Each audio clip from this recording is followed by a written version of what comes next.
Program execution के normal flow को जो स्टॉप कर दे या इंटरप्ट कर दे, दैट अनवांटेड इवेंट और that unwanted condition is known as what? Exception. Okay. What do you mean by exception handling? Find another way to handle our programs and normally. Yes, an alternative way. वो alternative way जो मेरे programme को unwanted या unexpectedly stop होने से रोक दे, normal मेरा termination allow कराए, टर्मिनेशन एबनॉर्मल की जगह नॉर्मल अलाउ कराए, that is nothing but exception handling. Okay, that alternative way is nothing but exception handling. Clear है? तो डिफॉल्ट एक्सेप्शन हैंडलर नाम का एक चीज मैंने कुछ बताया था, वो क्या ऑब्जेक्ट बनाता है, उस ऑब्जेक्ट के अंदर 3 चीजें बाइंड करता है, ये पता है ना? क्या क्या करता है? Name of the exception, Description of the exception, line number of that particular exception. यही होता है, इसके अलावा तो कुछ नहीं होता. ठीक. Exception is divided into 2 parts. 2 part में हमने एक्सेप्शन को डिवाइड किया है. क्या क्या? चेक्ड एक्सेप्शन और अनचेक्ड एक्सेप्शन. चेक्ड एक्सेप्शन और unchecked exception. Okay. A programmer is responsible to handle what type of exception? All checked exception. ठीक. क्या एक प्रोग्रामर अनचेक्ड एक्सेप्शन को भी हैंडल कर सकता है? कर सकता है. ठीक. अब who is the parent of all exceptions? Throwable class is the parent of all type of exception, whether it would be error or whether it would be exception. जितनी भी error हो या exception हो, सबका parent कहलाएगा कौन? Throwable के under में आएगा exception. अभी मैं हायरार्की पूरी लिखवा दूंगा किस तरह से कैसे आएगा. ठीक. किसी भी प्रोग्राम के एग्जीक्यूशन के लिए हमारे पास एक रन टाइम स्टैक का मैकेनिज्म होता है. किसका? रन टाइम स्टैक का. ठीक. ये बहुत पहले भी कराया गया था, अभी भी करा रहा हूँ. ये रन टाइम स्टैक किस तरह से काम करता है. जब मैंने आपको कभी स्टैक ओवरफ्लो वगैरह कुछ कराया होगा ना, तब मैंने आपको ये वाली बात बताई होगी. जिन किसी को याद रह गया अच्छी बात है, अब जिस किसी को याद नहीं रहा क्या क्या ही कर सकते हैं.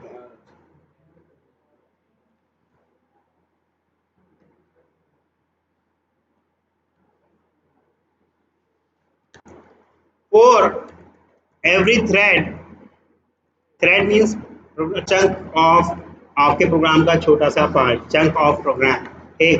For every thread JVM will create a separate stack at the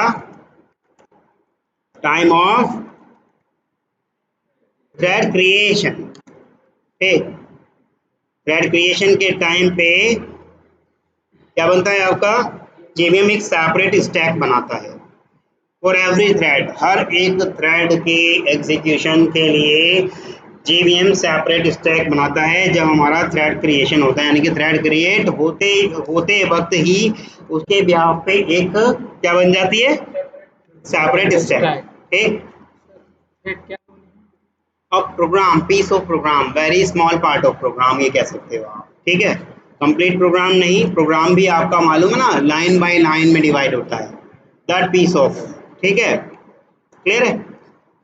all method calls performed by that thread will be stored in that stack. जितने भी मेथड हमारे कॉल होने वाले होंगे वो सारे के सारे 1 by 1 कहाँ स्टोर होंगे? उसी स्टैक के अंदर होंगे, उसी स्टैक के अंदर होंगे. All method call perform by thread, जितने भी मेथड कॉल होंगे वो उस थ्रेड के थ्रू कॉल होंगे. यानी कि किसी एक मेथड को कॉल किया जा रहा है तो वो सिंगल थ्रेड माना जा रहा है. जैसे कि मान के चलो मेन मेथड है और इसके अंदर मान लो मैंने अपना प्रिंट ट्राइंगल नाम का मेथड कॉल कर लिया. तो ये क्या कहला, ये मेथड किसके थ्रू कॉल होगा, दैट पर्टिकुलर थ्रेड के थ्रू, और दैट पर्टिकुलर थ्रेड किसके थ्रू कॉल होगी, मेन मेथड के थ्रू, और मेन मेथड को जिसने कॉल किया होगा वो भी दैट पर्टिकुलर सिंगल थ्रेड रही होगी। समझ गए, यानी कि जो कॉल कर रहे हैं मेथड को that is known as thread. Clear है, ऐसा मान के चलो, पर प्योरली ऐसा भी नहीं है।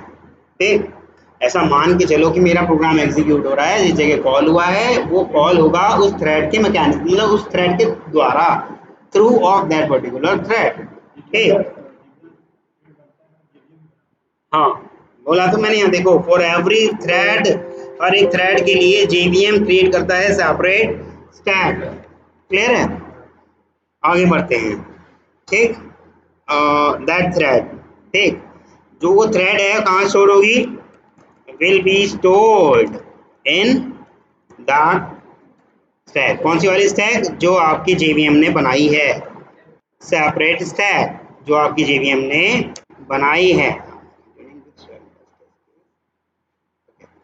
ठीक, उसी स्टैक के अंदर वो सारी की सारी चीजें क्या होंगी, स्टोर होंगी। यहाँ तक क्लियर है, यहाँ तक क्लियर है। Each entry in that stack is called active record, मतलब एक्टिवेशन ऑफ या एक्टिव रिकॉर्ड। जो भी उस स्टैक के अंदर एंट्री है,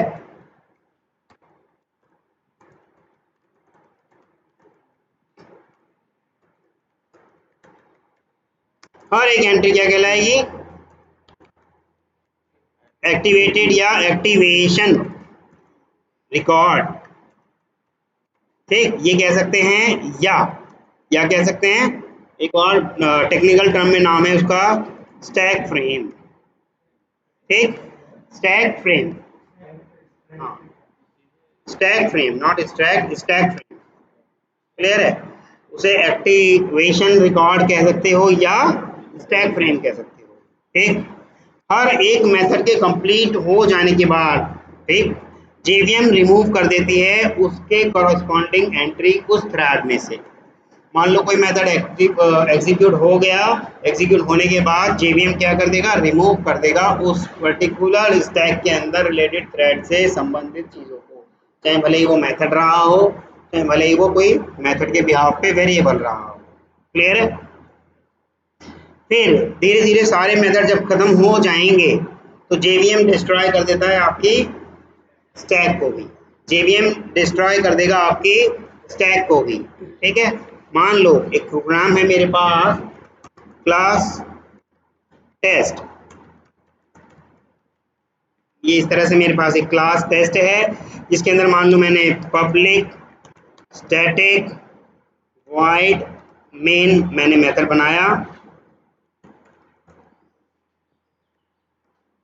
ठीक, और ये मेन मेथड की बॉडी स्टार्ट हो गई, इसके अंदर मैंने मेन मेथड के अंदर कोई एक मेथड कॉल कर लिया, मेथड 1 कॉल कर लिया। ठीक, और मेथड की बॉडी खत्म। क्लियर है, क्लियर है, फिर एक और मैंने मेथड बना लिया, पब्लिक स्टैटिक वॉइड, रख लो उसका नाम मेथड 2, मेथड 2। ठीक, नहीं अभी 1 की बॉडी कहाँ दी, हमने नहीं दी ना, हाँ 1 की दे देते हैं पहले, 1 की बॉडी दी, और इसी 1 वाले मेथड के अंदर मान लो मैंने कॉल कर लिया क्या, मेथड 2, मेथड 2। क्लियर है, सॉरी कॉल किया है ना, और मेथड 2 की भी बहुत डेफिनेशन दे देते हैं, पब्लिक स्टैटिक वॉइड मेथड 2। ठीक, इसकी भी डेफिनेशन दे देते हैं। यहाँ पे हम कुछ प्रिंट कराना चाहते हैं, कुछ भी प्रिंट करा लो, हाय हेलो जो भी आपका मन करे। क्लियर है, और मेथड 2 की भी बॉडी क्लोज। ये आपका एक प्रोग्राम बना है छोटा सा।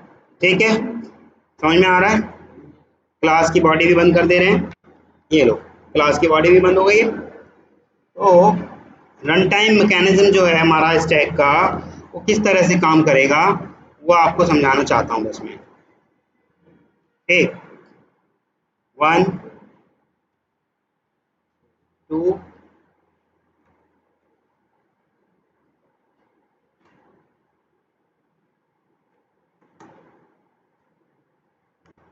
इस तरह से आपकी स्टैक बननी शुरू हो जाएंगी। क्लियर है?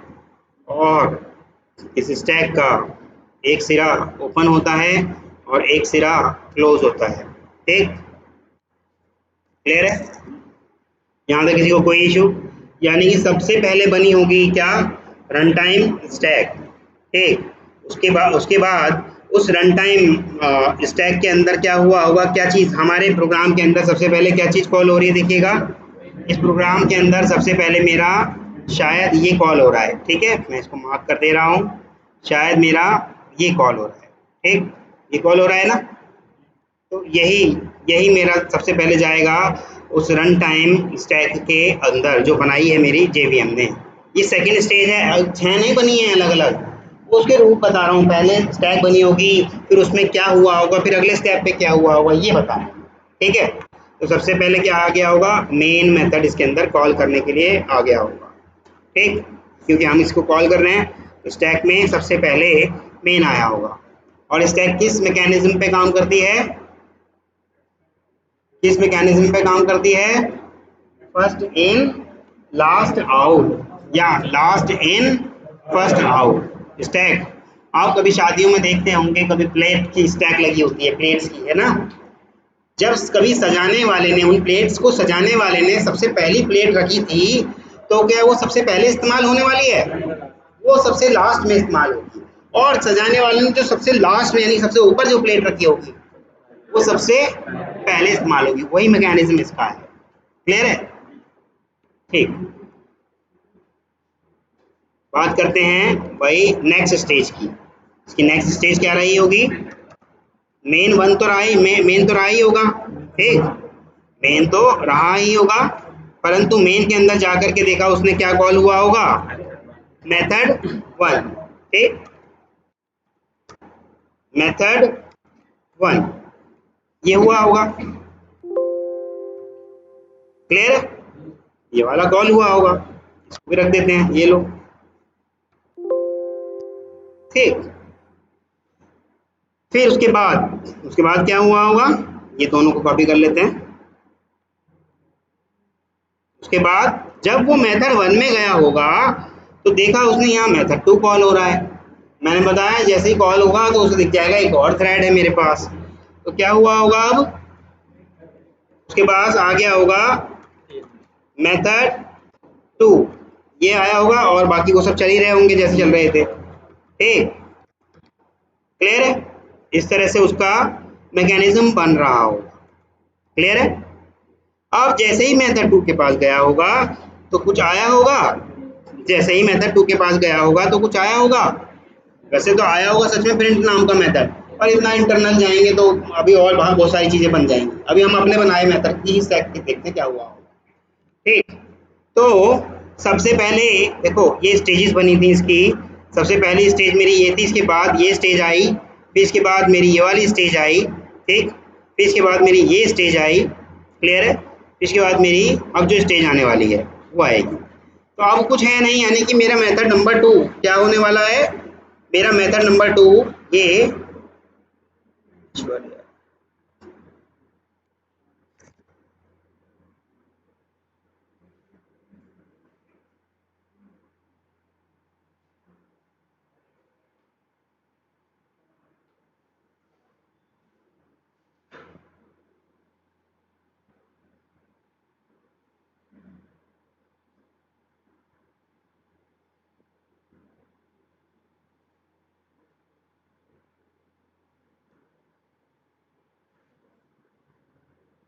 ठीक है। तो आप मुझे ये बताइएगा, ये वाली जो मेरी फाइनल, अब कोई मेथड भी नहीं है कॉल करने के लिए, सब चीज़ एग्जीक्यूट होने के लिए अब तैयार है, सब चीज़ फुल फ्लैश बन के फाइनल ये तैयार हो गई। ठीक, ये तैयार हुई। तो इसमें सबसे पहले कौन सा वाला मेथड एग्जीक्यूट होने वाला है? मैंने कहा था ना लास्ट इन फर्स्ट आउट, तो सबसे पहले मेरा ये वाला मेथड एग्जीक्यूट होगा। कौन सा? मेथड नंबर 2, ये वाला एग्जीक्यूट होगा भाई।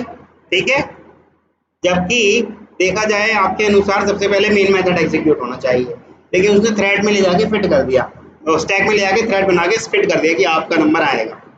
ठीक है, तो जैसे ही ये वाला मेरा एग्जीक्यूट हो गया होगा, तो भाई मेरे स्टैक में क्या बचा होगा? मेरे स्टैक के अंदर सिर्फ और सिर्फ ये बचा होगा। नेक्स्ट वाली स्टेज की अगर मैं बात करूं तो मेरे स्टैक के अंदर सिर्फ और सिर्फ ये 2 बचे होंगे। ऐसा ही हुआ होगा, ऐसा ही हुआ होगा।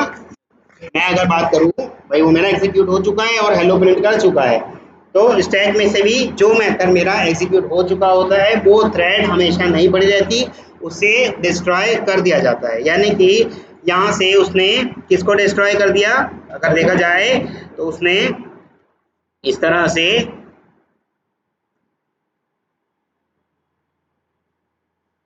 मेथड 2 को डिस्ट्रॉय कर दिया, मेथड 2 को डिस्ट्रॉय कर दिया। ये इस लाइन से मैं इसको डिस्ट्रॉय कर रहा हूँ, ये मेरा डिस्ट्रॉय हो गया होगा।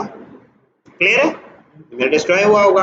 और नेक्स्ट वाले स्टेप में क्या हुआ होगा, नेक्स्ट वाले स्टेप में फिर वो वापस आया होगा मेथड 1 को एग्जीक्यूट करने, और उसने क्या कर दिया होगा, मेथड 1 को डिस्ट्रॉय कर दिया होगा। इस मेथड 1 को डिस्ट्रॉय कर दिया होगा, कर दिया होगा। ये मेथड 1 डिस्ट्रॉय। अब उसके अंदर एक ही मेथड बचा, केवल एक ही मेथड बचा, मेन मेथड। ठीक, अब मेन मेथड बचा, मेन मेथड को भी तो एग्जीक्यूट करने आएगा, तो फिर लास्ट में उसने इस मेन मेथड को भी क्या कर दिया होगा, इस मेन मेथड को भी डिस्ट्रॉय कर दिया होगा। ठीक, स्टैक मेरी इस तरह से रहेगी। ठीक, ये मेरा मेन मेथड भी डिस्ट्रॉय हो गया। यानी कि सारे मेरे मेथड एक एक करके एग्जीक्यूट होते जा रहे हैं, और उनके बिहाफ में जो थ्रेड ने स्टैक में जगह ली थी वो भी डिस्ट्रॉय होती जा रही है। अब बची केवल स्टैक, मेन मेथड भी हो गया, अब बची केवल क्या, स्टैक। और इस स्टैक को भी डिस्ट्रॉय कर देगा कौन, जेबी। हाँ, इस स्टैक को बचा के थोड़ी रखना है, इस स्टैक को भी डिस्ट्रॉय कर देगा, तोड़ देगा, क्योंकि अब स्टैक का कोई काम नहीं रहा। तो JVM मेरा इस स्टैक को भी क्या कर देगा, डिस्ट्रॉय कर देगा। ये इसका रन टाइम मैकेनिज्म है। इसका किसी भी पर्टिकुलर प्रोग्राम के अंदर किस तरह से थ्रेड बनती हैं, किस तरह से स्टैक बनता है, किसको हम एक्टिवेटेड थ्रेड बोलते हैं या एक्टिवेटेड रिकॉर्ड बोलते हैं, या फिर स्टैक फ्रेम बोलते हैं। स्टैक फ्रेम पूछ सकता है interviewer, what do you mean by stack frame. कुछ नहीं समझाना, ये 5-6 डब्बे बना देना, एक छोटा सा प्रोग्राम लिख देना और उसके अंदर कॉलिंग बता देना, धीरे धीरे बता देना, ये कॉल होता जा रहा है, डिस्ट्रॉय हो गया, ये कॉल होता जा रहा है, डिस्ट्रॉय हो गया, लास्ट में स्टैक बचेगी, वो JVM उसको भी डिस्ट्रॉय कर देगा। ये आपका क्या है, ये सब क्या है आपका, स्टैक फ्रेमिंग या स्टैक फ्रेम। क्लियर है, समझ में आ रहा है। इस तरह से आपका प्रोग्राम का एग्जीक्यूशन चलता है। देखिएगा, इसी में मैं एक छोटा सा करके दिखा दे रहा हूँ, ये सब मैं मिटा दे रहा हूँ, किसी काम का नहीं है। मान लो मेरा एक मेथड है पब्लिक स्टैटिक वॉइड मेथड 1। ठीक, ये बनाया, और एक और मेथड बना लिया पब्लिक स्टैटिक वॉइड मेथड 2। ठीक, और इस मेथड 2 के अंदर कुछ प्रिंट करा लेते हैं, यहाँ प्रिंट करा लेते हैं हेलो। ठीक है, और यहाँ प्रिंट करा लेते हैं क्या, मेथड 1 हेलो। वो मेथड 2 का हेलो है, ये मेथड 1 का हेलो है। क्लियर है।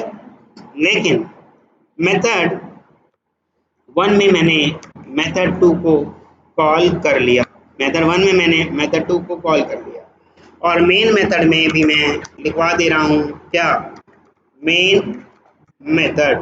ठीक, पर मेन मेथड के अंदर भी मैंने मेथड 1 को कॉल कर लिया, मेथड 1 को कॉल कर लिया। जैसे ही वो मेन मेथड को एग्जीक्यूट करने आया तो उसकी रन टाइम स्टैक में इस वाले का नाम लिख दिया गया, कहा कि भाई अब मेन मेथड के एग्जीक्यूशन को छोड़ो, इसके पास जाओ। जैसे ही ये गया इसके पास, इसने देखा इसके अंदर भी कुछ कॉल हो रहा है, तो उसी स्टैक के अंदर इसका नाम लिख दिया गया। फिर जैसे ही इसके पास गया, इसके अंदर कुछ नहीं पाया, देखा उसने कि भैया ये तो मांग रहे हैं आप एग्जीक्यूशन डायरेक्ट, यहाँ से उसने सीधे सीधे आपका एग्जीक्यूट कर दिया। ठीक, उसके बाद इस मेथड को डिस्ट्रॉय कर देगा। फिर बाकी बचा कुचा जो था वापस आया यहाँ पर, फिर इसको क्या करेगा, वो एग्जीक्यूट कर देगा। ये तो मैं 1 लाइनर दे रहा हूँ, आपकी मर्जी, आप 50 लाइनर दो या 60 लाइनर दो। फिर वापस आएगा मेन मेथड पर, जबकि ये वाला एग्जीक्यूट हो गया, यानी कि ये वाली थ्रेड हमारी डिस्ट्रॉय हो चुकी। फिर मेरा ये बाकी यानी कि मेन मेथड का बचा हुआ पार्ट एग्जीक्यूट होगा। यही चलेगा सीक्वेंस। ठीक है, यहाँ तक समझ में आ रहा है? देखिएगा, मेथड 2, मेथड 1 और मेन मेथड, मतलब लास्ट इन फर्स्ट आउट। हाँ जी बोलिएगा। हाँ, कैसे चल जाएगा? माय डियर, मुझे मालूम था आप ऐसे ही कहोगे। ये आप जो चाह रहे हैं ऐसे करके ये कर रहे हो। ठीक, ठीक है। तो आपको कैसे पता कि मेन मेथड अभी क्लोज हो गया? जब तक कि वो इस पे ना आ जाए तब तक हम क्लोज मानते ही नहीं। चल ही रहा है, जितना चल रहा था, लेकिन थ्रेड मिली तो स्टैक में मेन मेथड को रोक के वो थ्रेड रख दी। That's it. क्लियर है? जब तक उसे ये ना मिल जाए एंड ऑफ द बॉडी, वो मानेगा ही नहीं कि भैया खत्म हो गया, चल रहा है। क्लियर है? ये इसलिए बताया बना के सीक्वेंस, ताकि आपको एग्जीक्यूशन भी दिख जाए। मैंने अभी भी कहा है कि आपकी मर्जी, 1 लाइन का कोड लिखो, 50 लाइन का कोड लिखो, चीजें आपको समझ में आएंगी। क्लियर है? यहाँ तक किसी को कोई इशू? जब कभी भी इंटरव्यूअर आपसे पूछ रहा है, बस इस तरह का रन टाइम स्टैक बना के दिखा देना, उसके अंदर मेथड की 1 बाय 1 कॉलिंग करके दिखा देना, डिस्ट्रॉय करके दिखा देना। That's it. तो समझ में आ जाएगा, इसको पूरा का पूरा रन टाइम मैकेनिज्म क्लियर है। समझ में आ गया?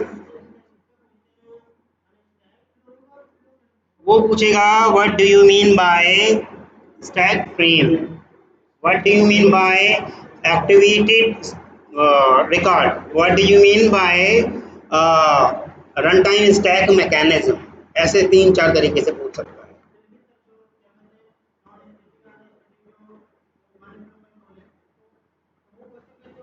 हाँ, नॉन स्टैटिक का जो और उसका क्वेश्चन आएगा, वो पूछेगा what do you mean by static control flow, what do you mean by instance control flow. That's it. ये स्टैक है, वो रन टाइम, ये रन टाइम मैकेनिज्म है। हाँ हाँ, ऑब्वियसली भाई, इंस्टेंस कंट्रोल फ्लो पूछेगा और स्टैटिक कंट्रोल फ्लो पूछेगा, तो आपको बताना चाहिए कैसे कैसे होता है। या आपसे पूछ सकता है what do you mean by class execution flow. हम आपको दोनों ही बताने पड़ेंगे। क्लास एग्जीक्यूशन फ्लो में आपको बताना पड़ेगा कि क्लास लोड होती है, क्लास लोड होने के साथ साथ उसके जितने भी स्टैटिक मेंबर्स हैं, सबसे पहली प्रायोरिटी उनके पास होती है। स्टैटिक मेंबर्स के अंदर we will recognise all static members from top to bottom 1 by 1। After that, we will execute all static members 1 by 1 from top to bottom. But instead of main method को नहीं करोगे। अगर मान लो main method पहले ही आ गया और बाकी बाद में आ रहे, मेन मेथड को नहीं करेगा। ठीक, at last we will give the opportunity to JVM that you are ready to call main method। Last में JVM को हम बता देते हैं कि मेरा तो क्लास लोड वाला काम हो गया, अब आप रेडी हो मेन मेथड को कॉल करने के लिए। यहाँ वो एक सवाल खड़ा कर सकता है कि मान लो मेन मेथड दिया ही नहीं मैंने, तो क्या ये पहले की चीजें जो चली हुई थी चलेंगी, एग्जीक्यूट होंगी? नहीं। Compiler is responsible to check कि मुझे मालूम, compiler is know very well aware with कि जेवीएम मेन मेथड को कॉल करने वाला है। तो वो सबसे पहले टारगेट करता है कि मेन मेथड अवेलेबल है भी या नहीं। कैसे वाला मेन मेथड? जैसे वाला जेवीएम को चाहिए। ठीक, फिर आपकी जो भी क्लास लोड होगी या जो कुछ होगा वो साइकिल आपकी चलेगी। मेन मेथड तब भी एग्जीक्यूट नहीं होगा। क्लियर है? हाँ, फिर उसके बाद आपने अगर कोई ऑब्जेक्ट बनाया है तब आपका इंस्टेंस कंट्रोल फ्लो एग्जीक्यूट होगा, अन्यथा वो नहीं होगा। Clear? That's it. Run time stack mechanism ऐसे समझा दोगे आप। जैसे कि हाँ, स्टैटिक ब्लॉक बना के, हाँ, विदाउट मेन मेथड कंपाइल तो हो जाएगा, रन नहीं होगा ना। जैसे ही हम रन कर रहे हैं हम, यानी कि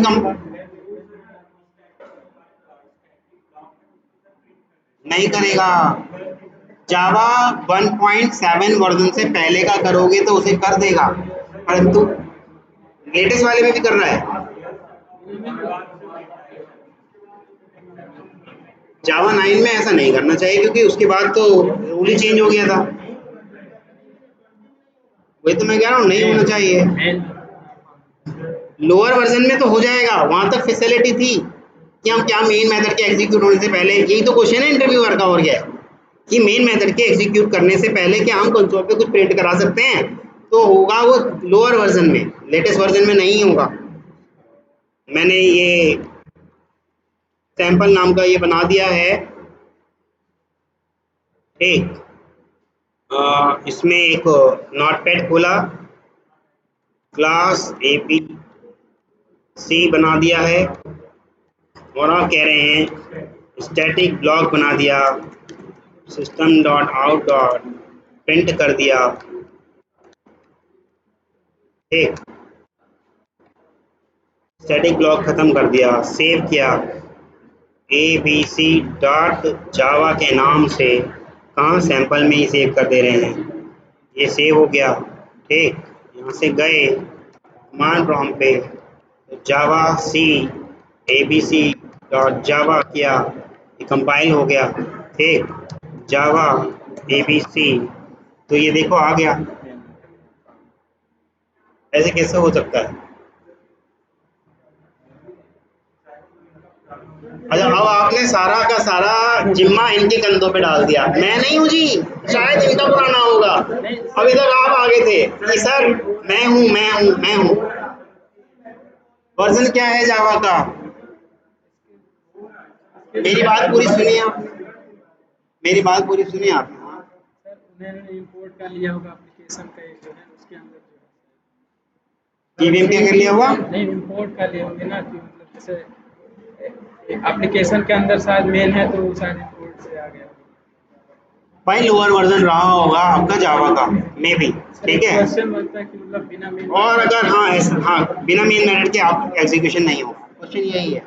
लेटेस्ट वर्जन में आपका ऐसा है ही नहीं कि वो चला दे, पहले चेक करेगा पब्लिक स्टैटिक वॉइड मेन, ये तो आपको बहुत दिन पहले ही कर आके दिखाया था। लेकिन सर कुछ इंपोर्ट करके हो जाता है। इंपोर्ट कहाँ पर? इसमें, यहाँ क्या इंपोर्ट करूँ बताइएगा? हाँ, स्टैटिक के अंदर बना के मेथड को कॉल कराऊं, मेरा बन गया, मेरा कोई नुकसान नहीं है, एक्सेप्शन हैंडलिंग जा रही है आपकी, ये सब कर चुके थे हम। ले लीजिए, बन गया।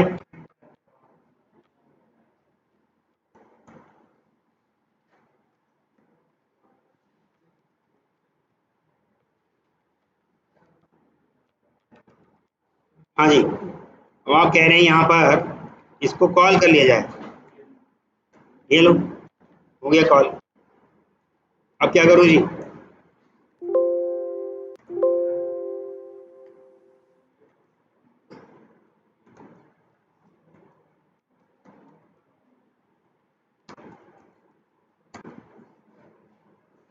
अभी और करना है तो करो, मेरा नुकसान नहीं है, आपका एक्सेप्शन हैंडलिंग की क्लास जा रही है और मैं टाइम होते निकल लूँगा यहाँ से, ठीक है।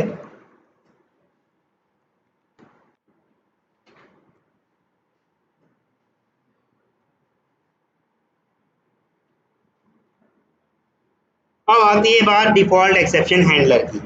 ये रन टाइम मैकेनिज्म तो आपके समझ में आ ही गया, ठीक, सारा मैं मिटा रहा हूँ। अब आता है डिफॉल्ट एक्सेप्शन हैंडलिंग इन जावा।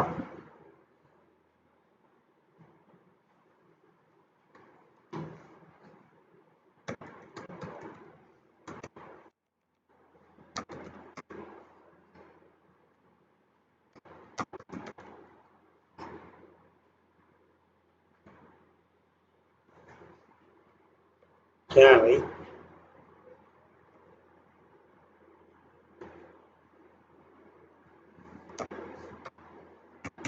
चलो,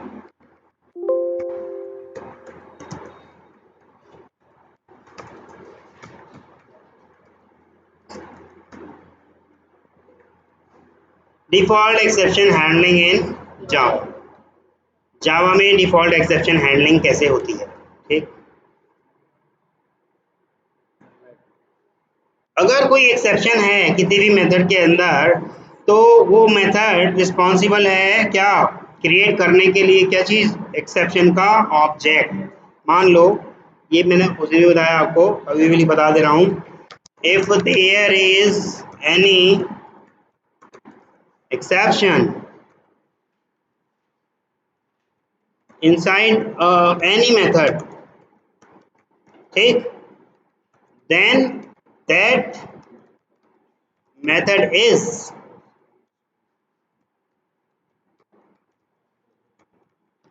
responsible to create exception object, क्या, exception object, ठीक, ये क्रिएट करने के लिए वो रिस्पॉन्सिबल है। क्लियर है? क्या क्या बनाता है उसके अंदर? Number 1 name of the exception, number 2 description of the exception, number 3 location of the exception, यानी कि लाइन नंबर कह लो, ठीक, लोकेशन ऑफ द एक्सेप्शन, ठीक, क्लियर है?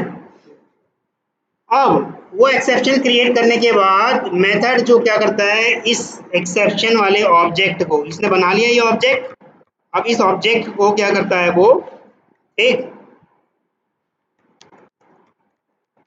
After creation of that exception object method,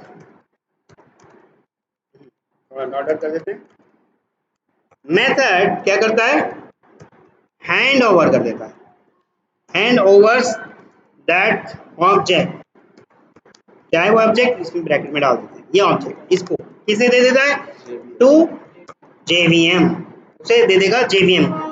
object बनाया, अगर कोई एक्सेप्शन है तभी बनाएगा, ऐसे थोड़ी बनाएगा, ऑब्जेक्ट बनाया और उसने बनाने के बाद किसको दे दिया, जेवीएम को। अब जेवीएम की काम चालू, जेवीएम क्या करेगी, चेक करेगा कि क्या उस मेथड के अंदर एक्सेप्शन हैंडलिंग करने वाला कोड लिखा है या नहीं। JVM check if there is, इसको भी नेक्स्ट लाइन गैप करके कर देता हूँ, जेवीएम चेक करता है if there is any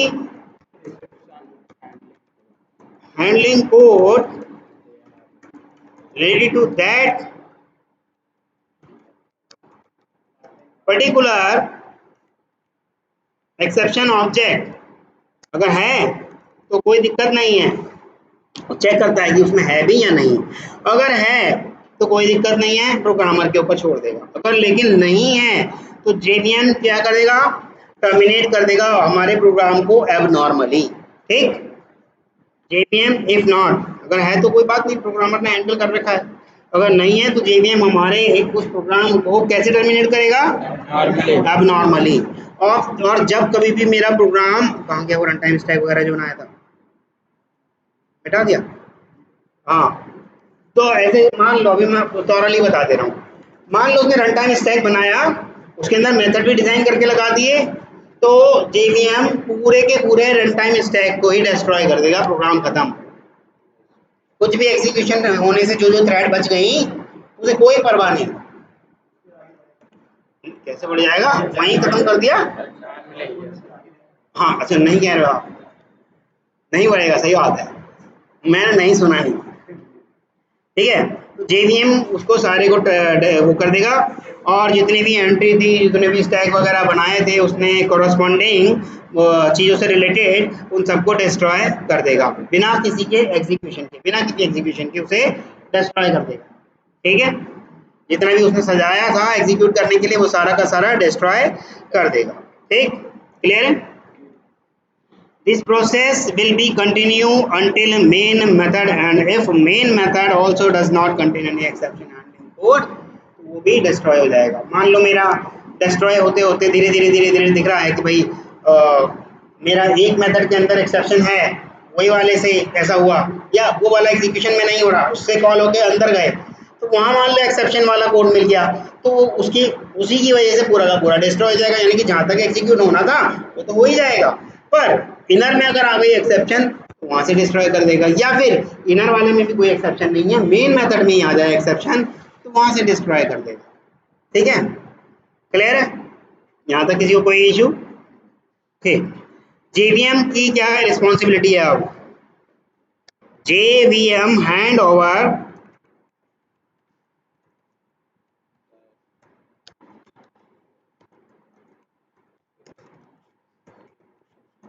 exception handling to, अब मैं उसका नाम लिखने वाला हूं, किसको?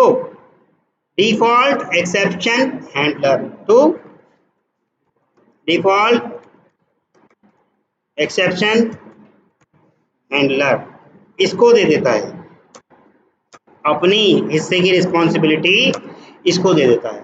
ठीक, जेवीएम उस ऑब्जेक्ट को रख के करेगा ही क्या? अब डिफॉल्ट एक्सेप्शन हैंडलर को दिया उसने, अब रिस्पॉन्सिबिलिटी किसके हाथ में आ गई? डिफॉल्ट एक्सेप्शन हैंडलर के। अब ये क्या करता है, इसका भी लिख लेते हैं। Default exception handler, default exception handler क्या करेगा भाई?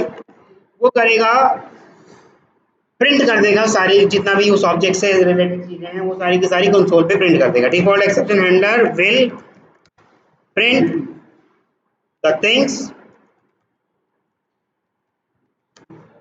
In that particular object. उस ऑब्जेक्ट का नाम यहाँ लिख दे रहे हैं, कौन क्या था वो ऑब्जेक्ट? एक्सेप्शन ऑब्जेक्ट, जिसके अंदर 3 चीजें थी, याद है ना?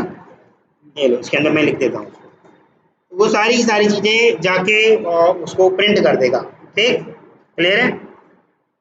और टर्मिनेट हो जाएगा प्रोग्राम मेरा अब नॉर्मली, प्रोग्राम मेरा टर्मिनेट हो जाएगा अब नॉर्मली। ठीक, कुछ इस तरह का, ये ऊपर की लाइन मिल गई क्या? यहाँ से हटा देते हैं, इसको थोड़ा साइड कर लेते हैं।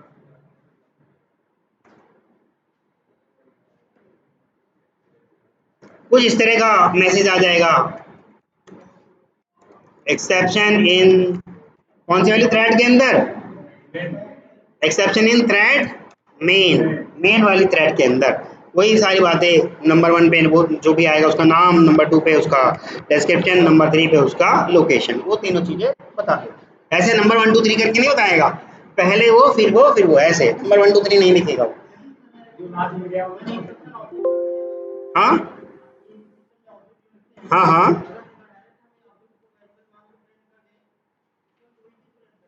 हाँ, ये तो उस दिन करके भी दिखाया था। आप मान लो e dot print stack trace करेंगे, प्रिंट स्टैक ट्रेस जो करता है वो पूरी की पूरी चीजों को ट्रेस करके लाता है, इंटरनल मेथड है, उससे आपका सारा आ जाएगा। पर आप डॉट टू स्ट्रिंग करके कर रहे हो, आप डॉट टू स्ट्रिंग करके कर रहे हो, वो डॉट टू स्ट्रिंग में है ही नहीं, कन्वर्ट ही नहीं हो पा रहा, कैसे आएगा? ये तो उसने भी बताया था। ठीक, यहाँ तक किसी को कोई इशू? क्लियर है? सर इसमें कॉलर मेथड का क्या रोल होता है? कॉलर मेथड का क्या रोल होता है? कॉलर मेथड वही, जैसे कि अभी मेन मेथड के अंदर मैंने एक मेथड कॉल कर लिया था, मेथड 1 यहीं तो बना रखा शायद, ये रहा। हाँ, तो इसके ये मेन कहाँ है मेरा, ये जो है मेथड 1 इस मेथड 2 का कॉलर है। ये मेथड 1 क्या है?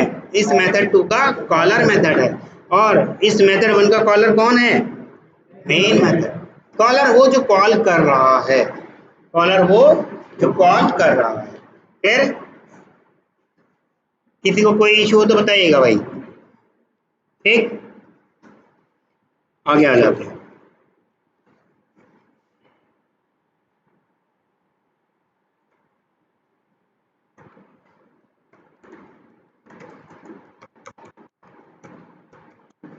एक्सेप्शन की हायरार्की क्या है? एक्सेप्शन की हायरार्की, ठीक है,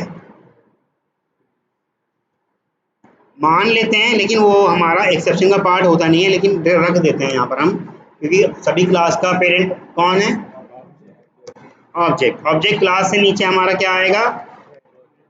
थ्रोएबल। थ्रोएबल से नीचे हमारे पास क्या आएगा? 2 पार्ट में ये डिवाइड हो जाएगा। 1 part is exception another part is error. ठीक,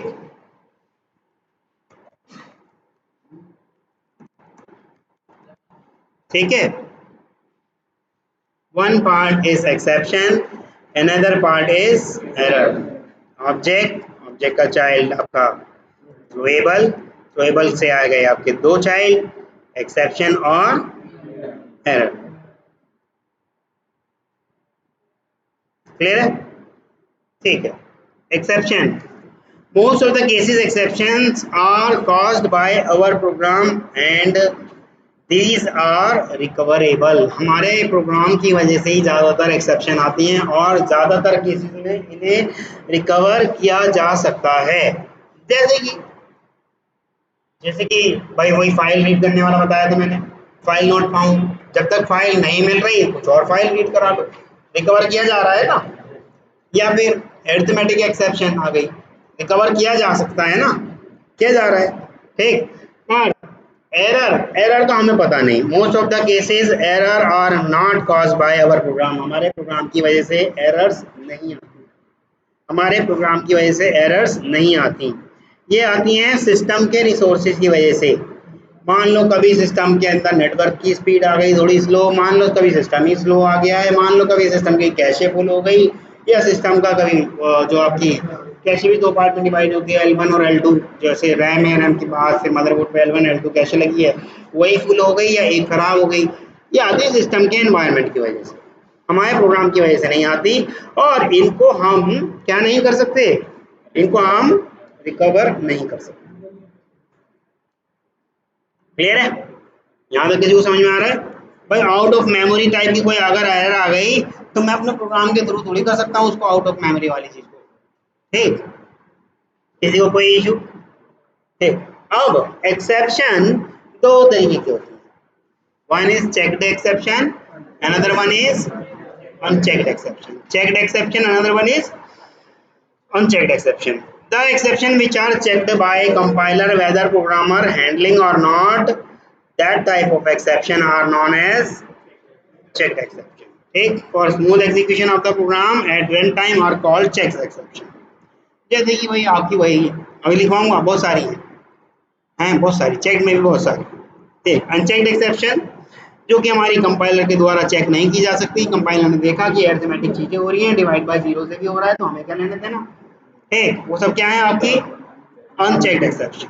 ठीक, जितनी भी रन टाइम एक्सेप्शन है, जितनी भी रन टाइम एक्सेप्शन है या उन एक्सेप्शंस की चाइल्ड एक्सेप्शन है, जितनी भी रन टाइम एक्सेप्शन या उन रन टाइम एक्सेप्शंस की चाइल्ड एक्सेप्शन, सब के सब क्या कहलाएंगी आपकी, सबके सब कहलाएंगी अनचेक्ड एक्सेप्शन।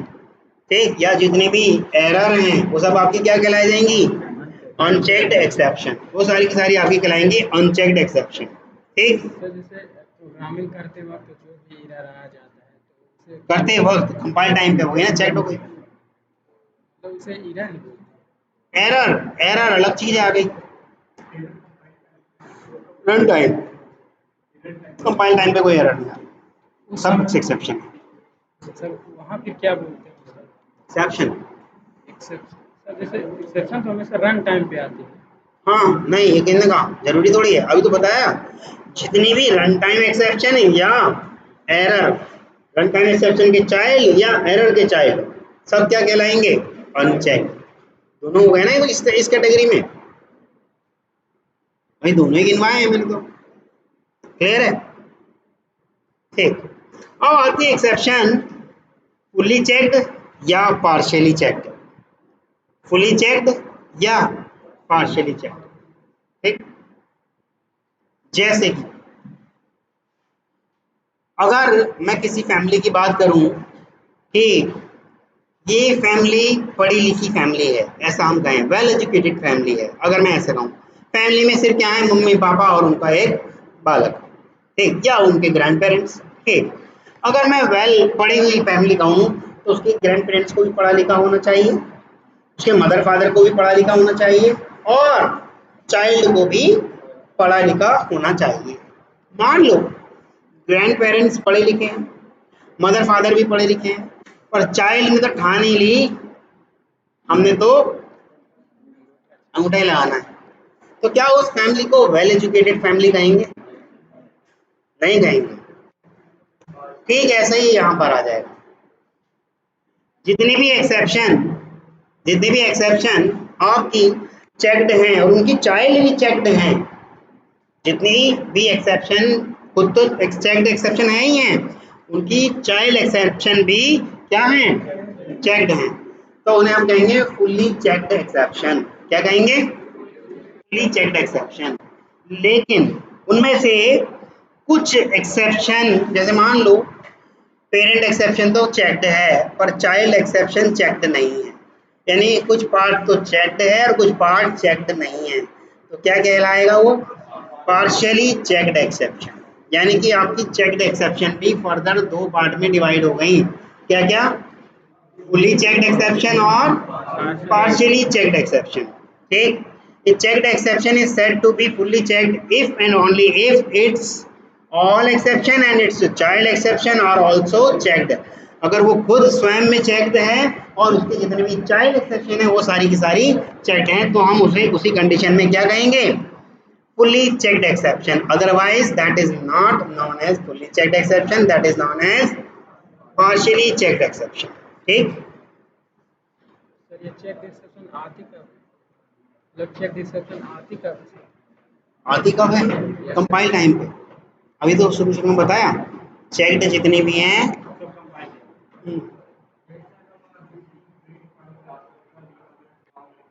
प्रीडिफाइंड क्लास का नाम रॉन्ग लिख दे रहे हैं। हाँ, वो एक्सेप्शन नहीं है, वो सिंटैक्टिकल एरर है। Syntactical error. वैसे अगर देखा जाए तो उसे एक्सेप्शन ही कहा जाएगा। सर आपने उस दिन एग्जाम्पल दिया था कि जैसे कोई स्टूडेंट है उसको एग्जाम देना है, हाँ तो वहाँ पे एडमिट कार्ड जैसे भूल गया है घर में, हाँ। तो कोई दोस्त ने रिमाइंड कर दिया है, तो वहाँ पे अगर उसका प्रभाव जो जहाँ पर जब एडमिट कार्ड मतलब वहाँ पर एंट्री करने पर होगा वहाँ पे पड़ेगा, ना कि घर पे। तो चेक में सर प्रभाव तो रन टाइम पे पड़ रहा है। प्रभाव रन टाइम पे पड़ रहा है। जैसे जब मतलब कि गया एडमिट कार्ड चेक कर लिया ना नहीं, मतलब भाई देखो सीधी सी बात है, मैंने मान लो मेरे कोर्ट में कहीं ना कहीं फाइल वाला मैंने एग्जीक्यूशन करा है, ठीक, फाइल वाला एग्जीक्यूशन किया है, लेकिन मैंने भाई देखो एग्जाम देते वक्त फर्क नहीं पड़ता, एंट्री में ही आपको बाहर निकाल दिया जाएगा, यानी कि एग्जीक्यूट होने ही नहीं दिया जाएगा। कंपाइलर भी वो आपको उसी टाइम बता दे रहा है कि भैया ये आप कोड इस्तेमाल कर रहे हो फाइल हैंडलिंग का, तो कुछ ना कुछ इसका अल्टरनेटिव दे दो अगर फाइल ना मिल पाए, एग्जीक्यूट होने नहीं देगा। सेम एडमिट कार्ड के साथ है, एडमिट कार्ड आप नहीं ले गए या भूल गए तो आपको ऐसा नहीं कि एग्जाम देने दिया जाए और बीच में जाकर के भैया एडमिट कार्ड तो है नहीं यहीं स्टॉप हो जाओ, ऐसा नहीं है, आपको एग्जीक्यूशन से पहले ही रोक दिया जाएगा, एंट्री नहीं दी जाएगी उस रूम में। क्लियर है? ये जबकि आपसे आपके द्वारा चेक की जा सकती थी। ठीक, क्लियर है?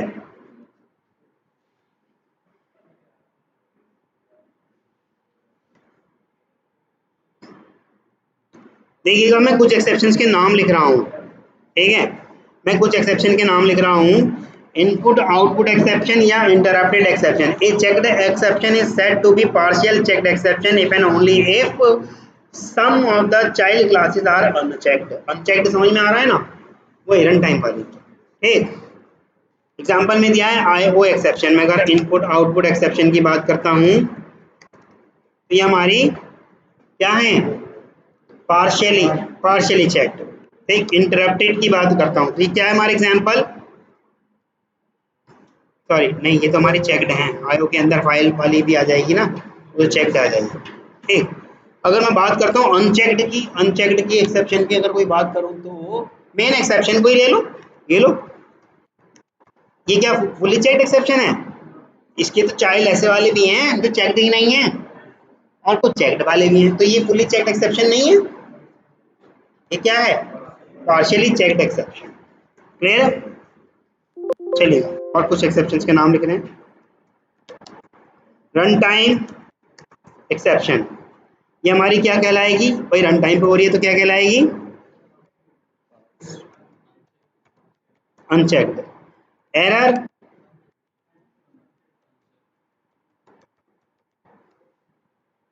अनचेक, ठीक। IO ये बताइए फुल्ली या पार्शियली? बस नहीं, मैंने अभी बताया, अभी मैंने मिटा भी दिया था, मुझे भी कंफ्यूजन थी, लेकिन जैसे याद आया फाइल वाला भी तो चेक्ड है, फाइल इनपुट स्ट्रीम वाला भी तो इसका चाइल्ड है और वो चेक्ड है, ठीक। इनपुट आउटपुट संबंधित जितनी भी एक्सेप्शन है वो सब क्या है हमारी फुल्ली चेक्ड, फुल्ली चेक, ठीक। ये क्या है? Partially checked.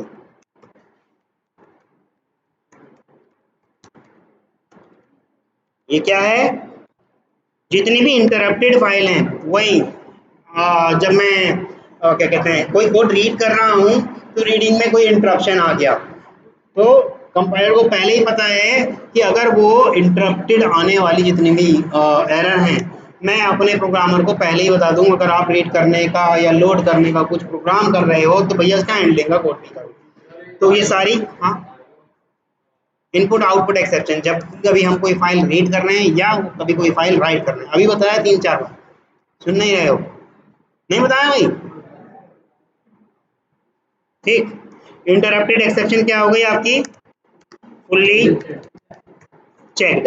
ये मैं जानबूझ के लिखवा रहा हूँ, ऐसा इसलिए लिखवा रहा हूँ जब कभी भी इंटरव्यूअर आपसे पूछे तो इसमें से कम नहीं तो 5-7 आपके याद रह जाएं और फटाक से आप बता दो, वो भी समझ जाएगा कि बंदे ने काफ़ी अच्छा काम कर रखा है खुद ही अपनी कंपनी में या जैसा भी था। अगर मैं बात करूँ थ्रोएबल की, अपने दिमाग से बताओ इसे क्या कहना चाहिए? हाँ पार्शली चेक्ड, क्योंकि सभी एक्सेप्शन की पेरेंट है और जब सभी एक्सेप्शन की पेरेंट है तो इसका कोई चाइल्ड फुल्ली चेक्ड रहा होगा, कोई अनचेक्ड रहा होगा, कोई पार्शियली चेक्ड रहा होगा, तो ये तो कभी हो ही नहीं सकती फुल्ली चेक्ड। क्लियर है? समझ में आ रहा है? एरिथमेटिक एक्सेप्शन क्या कहलाएगी आपकी? नहीं, चेक कंपाइलर बताता है कभी 0 से डिवाइड कर रहे हो तो कोई फर्क नहीं पड़ता। हाँ अनचेक्ड लिख, ठीक। अगर मान लो नल पॉइंटर आ जाए चेक वो भी हमारी अनचेक्ड है, रन टाइम पे आ रही है, ठीक।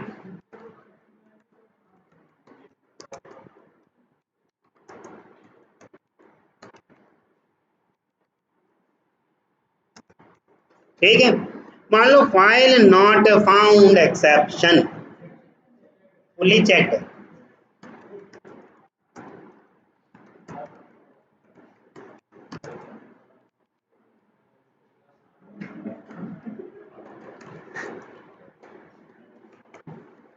क्या वो कहाँ टहल रहे थे? मेरे को बड़े पापा से मिलवाओ, मैं पूछूंगा उनसे कि भाई क्या पढ़ाई वढ़ाई की जरूरत नहीं है इसको, आप भेज रहे हो किस लिए भेज रहे हो, मैं बात करना चाहूंगा, ठीक है। यहाँ तो समझ में आ गया, ठीक है। इसे मैं डिलीट कर दे रहा हूँ। हेलो, चलिए एक्सेप्शन की हायरार्की समझ लेते हैं। जब कभी भी हम एक्सेप्शन की बात करते हैं तो ऑब्जेक्ट उसका पार्ट नहीं होता, अरे यार मैं फोन मिलाने वाला था, ऑब्जेक्ट उसका पार्ट नहीं।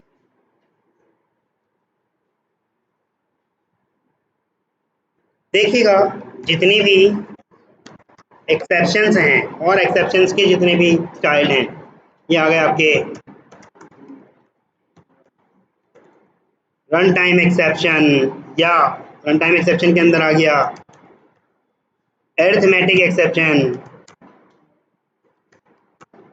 ये ऐसे लिख दे रहा हूँ, ठीक है।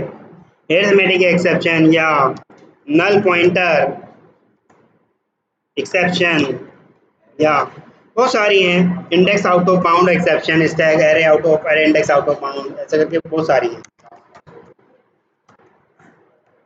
ठीक। एक काम कीजिएगा, इतनी सारी लिखने से ज़्यादा अच्छा है ये आपके पास ऐप है उसके अंदर एक्सेप्शन हायरार्की खोलिएगा, हम उसे पढ़ लेते हैं, ज़्यादा अच्छा ये है। मैं समझा रहा हूँ तभी ना भाई, उसे खुलवाया इसलिए क्योंकि टाइम बच जाए, वहाँ टाइप हुआ है पहले से ही।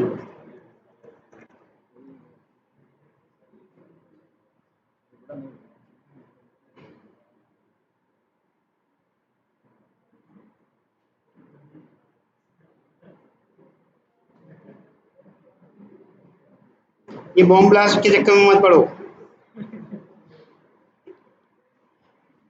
जितना बता रहा हूँ उतना समझने की चेष्टा करो बस। बॉम्ब ब्लास्ट पहले, सबसे पहले वहीं गई है निगाह। चलिएगा, जैसे कि इसमें आप देख पा रहे होंगे, run time exception, arithmetic exception, null pointer exception, index out of bound exception. ठीक ठीक, ये हो गई। या एर इसकी इंडेक्स आउट ऑफ बाउंड की भी एक और चाइल्ड है, array index out of bound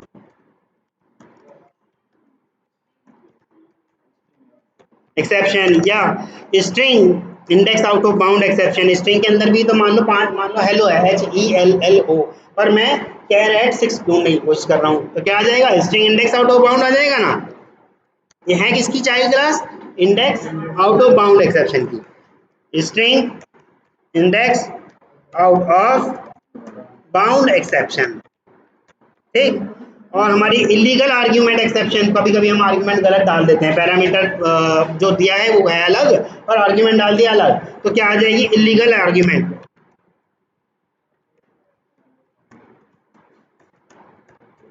ठीक, illegal argument.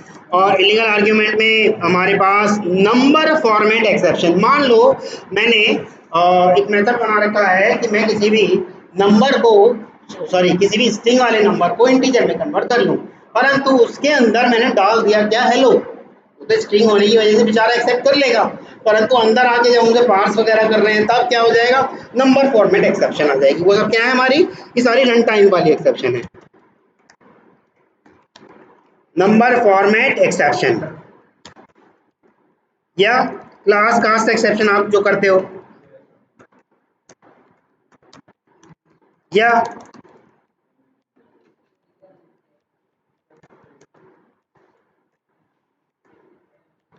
Illegal state exception.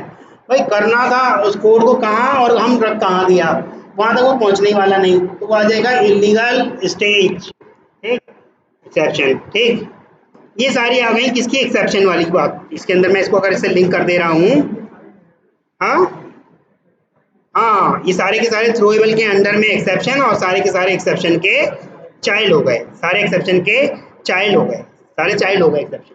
ठीक, और जिनको इस तरह से बना रखा है भाई, देखो एक इधर है और इधर है, वो इनके चाइल्ड हो गए, इनके भी चाइल्ड। समझ रहे हो? थोड़ा मतलब इधर इसलिए बनाया ताकि आपको पता चल जाए ये इसके भी चाइल्ड है। क्लियर है? अभी एक्सेप्शन के और भी चाइल्ड हैं, अभी एक्सेप्शन के हमारे पास और भी चाइल्ड हैं, जैसे कि input output, I/O exception. Input output exception के चाइल्ड क्या है हमारे? End of the file. भैया फाइल का एंड तो हो गया है, फिर भी हम उसे रीड करने की कोशिश कर रहे हैं, end of the file, EOF exception. ठीक, या इसी का चाइल्ड एक और है, थोड़ा सा इधर कर दूं, end of the file exception, या इसी का एक और क्या है? File not found exception. और या फिर एक और है, क्या है? Interrupted input output exception, input output exception. ठीक, ये हो गई आपकी। ठीक है, ये जितनी भी हैं आपकी चेक्ड आ रही हैं। ठीक, ये वाली देखो जितनी भी आ रही हैं ये चेक्ड आ रही हैं। अभी और है इसके चाइल्ड, अभी इसके चाइल्ड और हैं। ये एक डेवलपर जान रहा होगा आपके मतलब के लिए, लेकिन फिर भी लिख दिए हैं तो बता देता हूँ। SQL एक्सेप्शन, SQL मतलब डेटाबेस से रीड करते वक्त। ठीक, SQL एक्सेप्शन हो गई, या और एक्सेप्शन आ गई इसकी एक और, क्या आ गई? सर्वलेट एक्सेप्शन, जो भी हम थर्ड पार्टी टूल जार के रूप में इस्तेमाल करते हैं। SQL मतलब डेटा बेस से डेटा को रीड करने के लिए जो भी हमने मेथड बनाए हैं या जो भी हमने फ्लो ऑफ प्रोग्राम लिखा है उससे संबंधित कोई एक्सेप्शन आ रही है तो हम उसे कहते हैं SQL एक्सेप्शन। बाकी इसके बाद आ जा रही हैं आपकी जितनी भी हैं एरर्स, बाकी इसके बाद आपकी आ जा रही हैं क्या एरर्स। ठीक, सर्वलेट बताया ना, जार, जितनी भी जार्स वगैरह थर्ड पार्टी हम यूज कर रहे हैं और उसके हमने अकॉर्डिंगली जो हमें हैंडल करना था वो नहीं कर पाए, तो वो आपकी सर्वलेट एक्सेप्शन हैं। ठीक, लिंकेज एरर। ठीक,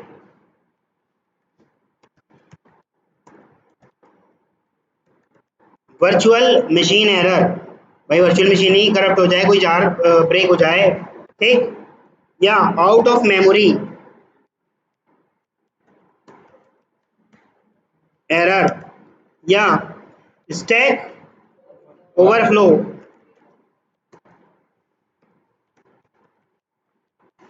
ये सब इसकी चाइल्ड है वर्चुअल की, ये सब किसकी चाइल्ड है वर्चुअल की।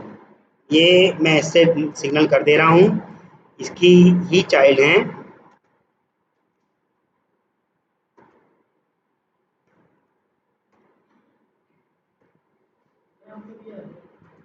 बता दे रहा हूँ बस, वो आपके बारे वीडियो में हो ही जाए बस, और क्या है, दैट्स इट। ठीक, ये वर्चुअल मशीन की खुलवाया है इसलिए ताकि आपके पास भी चीज़ें रहें। वही अगर मैं एक आधा भूल गया कि कुछ छोटा छोटा लिखा है ना, मान लो एक आधा मुझे दिखना से रह गया तो आप बता दोगे ना देख के। ठीक है, हाँ हाँ, क्लास नॉट फाउंड एक्सेप्शन, ये रन टाइम पे आ रही है ना, रन टाइम पे आ रही है या कंपाइल टाइम पे आ रही है, कंपाइल टाइम पे आ रही है। क्लास नॉट फाउंड एक्सेप्शन नहीं, yes check. File not found exception तो समझ में आ रहा है, सर आप कंपाइल टाइम पे आ जाएगा। और क्लास डेफ नॉट फाउंड इसे कैसे हो जाएगा, इधर रन टाइम पे पता चलता है, रन टाइम पे पता चलता है। जैसे क्लास डॉट नेम करेंगे। हाँ,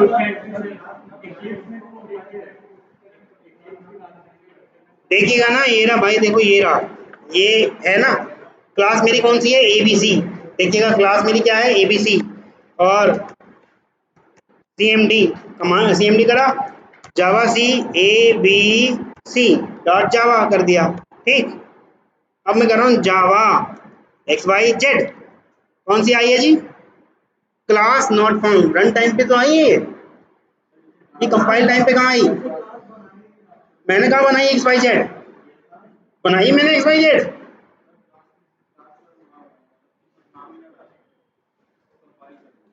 इसको कंपाइल करोगे भाई, वो पूछेगा तो कंपाइल करने के लिए कमांड, आप कह रहे हो कि मैं कंपाइल करूं और उसके पास कंपाइल करने के लिए क्लास ही नाम होता है, फिर विंडोज से क्लास नहीं फाइल नहीं होता भाई, जैसा कि आप कह रहे हो उसे हम कह गए फाइल नॉट फाउंड। देखिए जावा सी मान लो PQR डॉट जावा, तो क्या आ जाएगी आपकी ये फाइल नॉट फाउंड एक्सेप्शन, लिखा हुआ तो आ रहा है, वो फाइल ही नहीं है। क्लियर है, ये आप खुद कर सकते थे, समय बर्बाद करा रहे हो और कुछ नहीं। चलें आगे, तो जितने भी असर्शंस और ये सब क्या हैं ये पढ़ लेना भाई, देखो याद कर लोगे एरर, क्योंकि कभी कभी सन की टाइप का इंटरव्यूअर होता है ये वाली चीज पूछ लेता है भाई, हम जैसे ही इंटरव्यू लेते हैं और कभी कभी कुछ भी पूछ लेते हैं, मैं कह रहा हूँ सन की टाइप का भी होता है। ठीक है, असर्शन वाली एक्सेप्शन एरर जो आ रही है ये भी हमारी क्या है। अच्छा एक बात ध्यान रखिएगा, जितनी भी रन टाइम वाली हैं, यानी कि जितनी भी, ये देखो गोला कर दे रहा हूँ, जितनी भी ये रन टाइम वाली हैं और जितनी भी ये एरर हैं, ठीक, जितनी भी रन टाइम वाली हैं, जितने भी एरर हैं, ये सब आपकी क्या हैं अनचेक्ड एक्सेप्शन। उसके अलावा जितनी भी कंपाइल टाइम पे चेक की जा सकने वाली हैं वो सब क्या है आपकी चेक्ड एक्सेप्शन। ठीक है, एक्सेप्शन एरर की समझ में आ गई। ठीक है, सर इक्लिप्स में एक चेक एक्सेप्शन क्या है, इक्लिप्स में चेक एक्सेप्शन चेक्ड एक्सेप्शन क्या है, सर एग्जांपल। ये लो,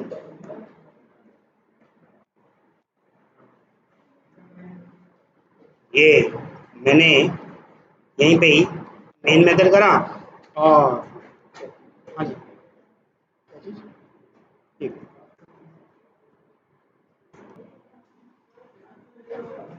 हाँ, जब एजर्शन कराएंगे आपको एजर टाइप की चीज कराएंगे हम आपको तब पता चलेगा। ठीक भाई। हाँ, ये एक मैं बता देता हूँ। File input stream FIS is equal to new file input stream. इसके अंदर एक ऑब्जेक्ट डाला जाता है स्ट्रिंग टाइप का और इसको इंपोर्ट कर लिया। ठीक, परंतु अभी भी आप देखिएगा वो कह रहा है आपसे कि इसको सराउंड करो, कह रहा है ना unhandled exception type file not found exception. कौन सी वाली?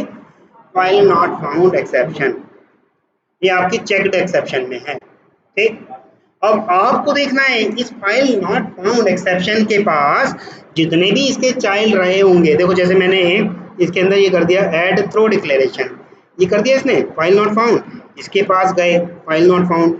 इस फाइल नॉट फाउंड नामक क्लास के अंदर कौन कौन सी एक्सेप्शन और हैं, जैसे कि file not found exception string type का आर्ग्यूमेंट ले रहा है, file not found exception normal वाला भी है, और file not found exception string का पाथ भी मांग रहा है और रीजन भी मांग रहा है। तीन तरीके की हैं, तो ये तीनों क्या है इसकी चाइल्ड एक्सेप्शन। तो यानी कि ये तीनों भी क्या हो गई?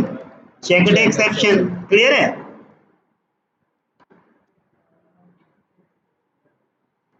हो गया ये तो। अब चलेगा, यहीं तक रखते हैं इसको। एक्सेप्शन की हायरार्की समझ में आ गई। कल मैं आपसे थोड़ा सा इस पे टेस्ट ले सकता हूँ, टेस्ट नहीं मतलब ऐसे थोड़ा ही पूछ लूँगा कौन सा वाला फुल्ली चेक्ड है, कौन सा वाला पार्शियली चेक्ड है। पढ़ के आओगे तो समझ में आ जाएगा, नहीं पढ़ के आओगे तो नहीं समझ